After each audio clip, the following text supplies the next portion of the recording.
안녕하세요. VOU 아나운서 윤다입니다. 코로나19로 인해 한 학기 동안 비대면 수업이 결정되면서 대학가에서는 등록금 반환 논의가 일었는데요. 우리 학교 또한 등록금 반환을 요구하는 학우들의 목소리가 높아지면서 교내에서는 많은 논쟁이 있었습니다. 총학은 3월부터 등록금 내역 공개 및 책정, 그리고 등록금 반환에 대한 논의를 요구했습니다. 이에 학교는 8월 14일에 열린 제1차 등록금 반환 회의에서 특별장학금 형식으로 등록금을 반환하겠다고 밝혔습니다. 그러나 학교와 총학 측의 의견 차이로 제2차 회의가 결렬되고 8월 25일부터 양 캠퍼스 총학생회장의 공관 무기한 회의가 진행되었습니다. 그러던 중 27일 총장 주재의 등록금 반환 회의가 열렸으나 또다시 합의점을 찾지 못했고 28일 추가 논의 끝에 등록금 반환 비율이 최종 5%로 결정되었습니다. 과연 27일과 28일 등록금 반환 회의에서는 어떤 내용이 오고 갔을까요? 오늘 캠퍼스 브리핑에서 이재훈 기자와 함께 알아보겠습니다. 네, 안녕하세요. 네, 안녕하세요. 27일 등록금 회의에 다녀오셨죠? 분위기는 좀 어땠나요? 네, 등록금 회의에 취재를 다녀왔는데요. 사실상 최종 회의였던 만큼 분위기가 많이 무거웠고 때로는 양측의 입장이 부딪히는 모습도 보였습니다. 네, 그렇군요. 그럼 이번 회의의 주요 쟁점은 무엇이었나요? 네, 우선 회의에서 나온 첫 쟁점은 수업의 질과 학습권 침해였습니다. 총학 측은 비대면 수업 피해 사례 조사 내용을 바탕으로 비대면 수업으로 인해 학생들의 학습권이 침해되었고 기존 등록금으로는 만족할 수 없는 수업을 들었다고 주장했습니다. 총학이 처음 제시한 20% 반환 비율은 수업권 침해, 학우들의 생활고, 월세 문제 등을 판단한 겁니다. 네, 그럼 학교 측은 이에 동의했나요? 아니요, 학교는 정량화된 자료가 아니라는 이유로 총학의 요구를 거절했고 이후 총학이 10%의 비율을 제시한 것입니다. 특히 학교 측은 수업의 질이 낮아졌다는 의견에는 크게 동의하지 못했는데요. 교수들은 비대면 수업을 위해 기존 대면 수업보다 더 많은 노력을 기울였고 또한 교강사에게 학생들이 만족할 수 있는 수업 준비를 지시했다고 밝혔습니다. 또 이캠퍼스 등 온라인 수업 플랫폼 구축을 위해 지출된 금액들은 모두 학생들을 위한 것이라고 강조했는데요. 동시에 일부 학생들이 학습권 침해를 인정하며 2학기 수업의 질을 높이기 위해 더욱 노력하겠다고 밝혔습니다. 네, 등록금 반환 비율이 쉽게 결정되지 못한 이유 중 하나가 학습권 침해에 대한 총학과 학교의 의견 차이 때문이었군요. 하지만 타 학교의 등록금 반환 사례도 있지 않습니까? 먼저 총학 측의 의견은요? 네, 먼저 총학은 한양대학교를 예시로 들었습니다. 한양대학교는 교직원 모금 등 여러 재원 확보를 통해 30억 원 가량의 금액을 마련했다고 하는데요. 반면 우리 학교는 추가적인 재원 확보 없이 기존 금액 안에서만 반환 비율을 계산한 것을 지적했습니다. 더불어 타 대학들이 등록금 10% 반환 예시를 들기도 했고요. 네, 그럼 이에 대한 학교 측의 의견은 어떤가요? 우리 학교는 등록금이 타 대학 대비 낮은 편인데요. 따라서 추가 재원은 적을 수밖에 없다고 답했습니다.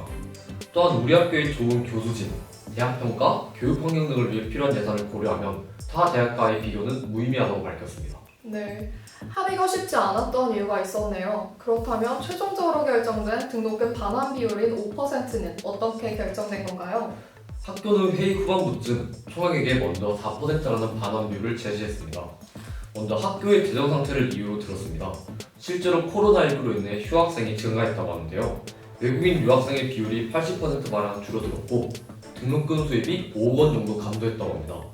이외 각종 추가 사업비가 65억 원 감소, 평화의 전당 대여비가 10억 원 감소해 총 83억 원 정도의 손해를 보게 된 겁니다. 또한 전체 예산의 75%인 고정 비용은 줄일 수가 없기 때문에 총학이 제시한 10%라는 반환 비율은 받아들이기 어렵다고 했습니다. 그렇다면 학교 측에서 제시한 4%의 재정은 어떻게 마련한다고 했나요? 네, 불확실하지만 2학기 수익 사업을 예상해 등록금의 4%를 반환하는 방안을 제시했습니다. 또한 현재 마련된 예산 외에 추가 재원 확보 의지가 있음을 밝혔는데요.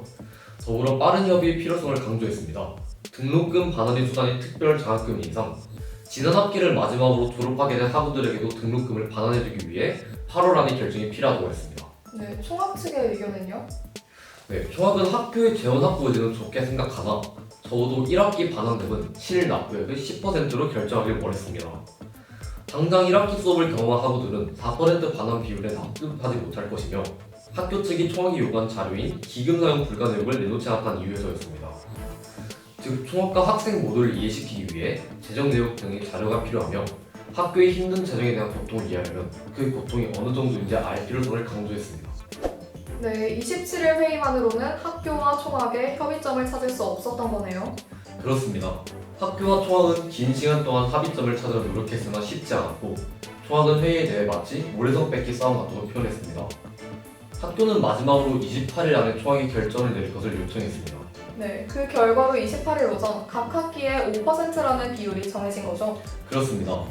총학은 학교의 재정 상황을 고려해 기존 요구치보다 비율을 낮췄고 학교는 학생들을 위해 최대한의 재정만을 약속하며 5%라는 합의점을 찾은 것입니다.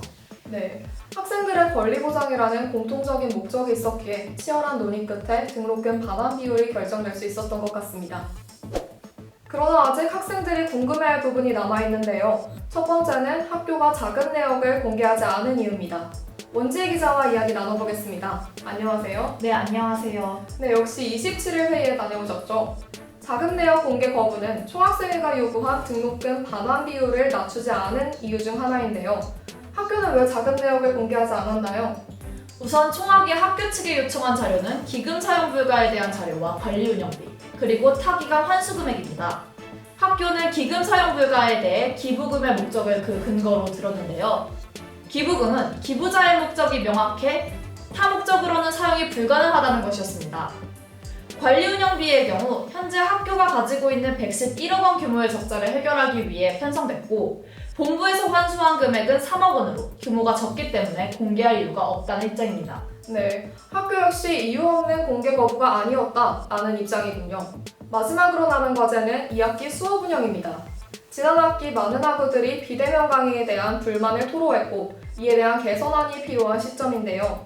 학교는 회의에서 2학기 수업의 질을 높이기 위해 최선을 다하겠다라고 했는데 구체적으로 어떤 내용인지 알 수 있을까요? 27일 회의에서 총학은 학교 측에 수업 개선에 대한 6가지 안건을 제안했습니다.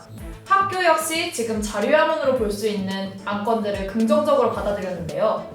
28일 추가 회의에서 TF팀 구성이 예정되어 있었으나 아직 구체적인 논의는 진행되지 않은 상태입니다.